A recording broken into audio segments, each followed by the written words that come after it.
इस अनंत ब्रह्मांड में जब हम रात के सन्नाटे में आसमान की तरफ देखते हैं तो एक सवाल हर इंसान के दिमाग में उठता है, क्या हम सच में अकेले हैं? इतनी लाखों करोड़ों गैलेक्सीज और हर गैलेक्सी में लाखों करोड़ों सितारे, हर सितारे के गिर्द घूमते हैं हजारों प्लैनेट्स, फिर भी सिर्फ एक छोटी सी धरती पर ही जिंदगी, या फिर कहीं दूर किसी अंधेरे कोने पर कोई और भी है जो शायद हमें देख रहा हो या शायद हमारी आवाज सुन चुका हो। इस सवाल का जवाब ढूंढने के लिए 1977 में नासा ने एक ऐसा मिशन शुरू किया जो सिर्फ साइंस नहीं था, ये पूरी ह्यूमैनिटी का इंट्रोडक्शन लेटर था। इस मिशन का नाम था वॉयेजर।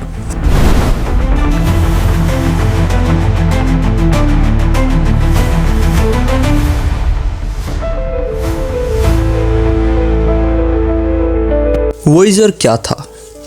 वॉयेजर सिर्फ एक स्पेसक्राफ्ट नहीं था, ये एक मैसेज था, एक बोतल मैसेज जो इंसानी सभ्यता ने कॉस्मिक ओशन में फेंक दिया। 1977 में 2 स्पेसक्राफ्ट लॉन्च हुए, वॉयेजर 1 और एक वॉयेजर 2। ऑफिशियल मिशन सिंपल लगता था, जुपिटर और सैटर्न के क्लोज स्टडी, लेकिन नासा जानता था अगर सब कुछ परफेक्ट रहा तो वॉयेजर सिर्फ यहीं तक नहीं रुकेगी। वॉयेजर का रियल मिशन ये था कि अगर यूनिवर्स में कोई और इंटेलिजेंस है तो उसे बताना है कि हम कौन हैं।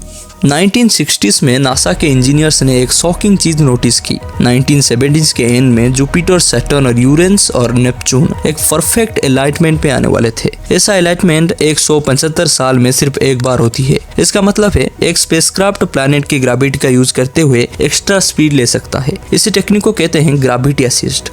बिना ज्यादा फ्यूल जलाए वॉयेजर पूरे सोलर सिस्टम के एक ग्रांड टूर कर सकता था। नासा ने रिस्क लिया, अगर फेल होता तो डिकेड्स का काम बर्बाद हो जाता, लेकिन अगर सक्सेस होता तो हिस्ट्री बन जाती। 20 अगस्त 1977 वॉयेजर 2 लॉन्च हुआ और 5 सितंबर 1977 को वॉयेजर 1 लॉन्च हुआ। नाम थोड़ा उल्टा लगता है लेकिन ये प्लानिंग का हिस्सा था। वॉयेजर 1 को फास्टर ट्रैजेक्टोरी पर भेजा गया ताकि वो पहले जुपिटर तक पहुंच पाए और यूनिवर्स ने अपने पहले राज खोला, जुपिटर पहला शॉकिंग न्यूज। जब वॉयेजर जुपिटर के पास पहुंचा तो साइंटिस्ट के लिए ये मूवमेंट एक अनबिलीवेबल था।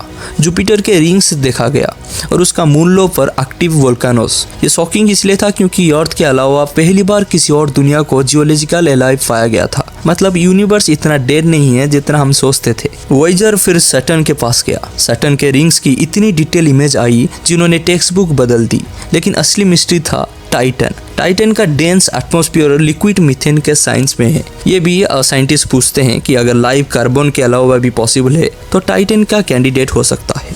यहीं पर मिशन 2 हिस्सों में बट गया, वॉयेजर 2 जो यूरेनस और नेपच्यून के लिए गया और वॉयेजर 1 जो सोलर सिस्टम के बाहर।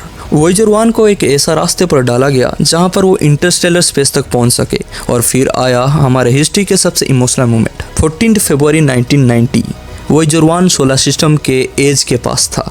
इसी पॉइंट पर एस्ट्रोनॉमर कार्ल सगन ने नासा से रिक्वेस्ट की, कैमरा बंद करने से पहले एक आखिरी तस्वीर लेते हैं। वॉयेजर ने कैमरा घुमाया और धरती की तरफ देखा। जो इमेज आई उसमें पूरी अर्थ सिर्फ एक छोटा सा नीला बिंदु था, अंधेरे के सन्नाटे में एक अकेला डॉट। इस इमेज का नाम पड़ा the pale blue dot. Carl Sagan ने कहा, इसी एक बिंदु पर हर वो चीज हुई है जिससे हम प्यार करते हैं, जिससे हम जानते हैं और जिसके लिए हमने खून बहाया है। उसके बाद वॉयेजर का कैमरा हमेशा के लिए बंद हो गया। ये समय था 25 अगस्त 2012 की। वॉयेजर 1 ने हेलियोपोस क्रॉस की, यानी सूरज के प्रभाव पर यहीं खत्म होता है। इस पल वॉयेजर 1 बना वो पहली इंसान चीज जो इंटरस्टेलर स्पेस में पहुंची। ना कोई प्लैनेट, ना कोई रोशनी, सिर्फ स्टार के बीच का सन्नाटा। फिर आया द गोल्डन रिकॉर्ड। वॉयेजर के अंदर रखी है एक चीज जो इसे अमर बना देती है, द गोल्डन रिकॉर्ड। एक 12 इंच की गोल्डन प्लेटेड कवर डिस्क। इसमें लिखा है 55 लैंग्वेज में ग्रीटिंग्स। हिंदी में नमस्ते, हम धरती से हैं।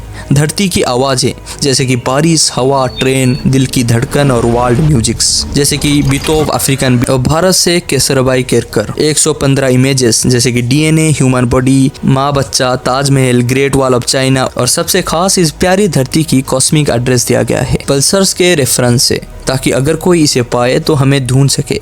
सच ये है कि ये रिकॉर्ड एलियंस के लिए कम और हमारे लिए ज्यादा है, एक रिमाइंडर कि हम कौन थे। वॉयेजर की न्यूक्लियर बैटरी 2025 से लेकर 2030 के अंदर खामोश हो जाएगी। उस दिन इंसानी इतिहास का सबसे दूर का सिग्नल टूट जाएगा, लेकिन वॉयेजर रुकेगा नहीं। वो अनंत ब्रह्मांड में करोड़ों सालों तक वैसे ही तैरता रहेगा। शायद कभी कहीं कोई इस संदेश को सुन ले और सोचे कि ये कौन थे जो इतनी दूर से हमें हेलो कहने आ गए, और शायद तब उन्हें पता चले कि हम छोटे थे, कमजोर थे, लेकिन हमें कोशिश की।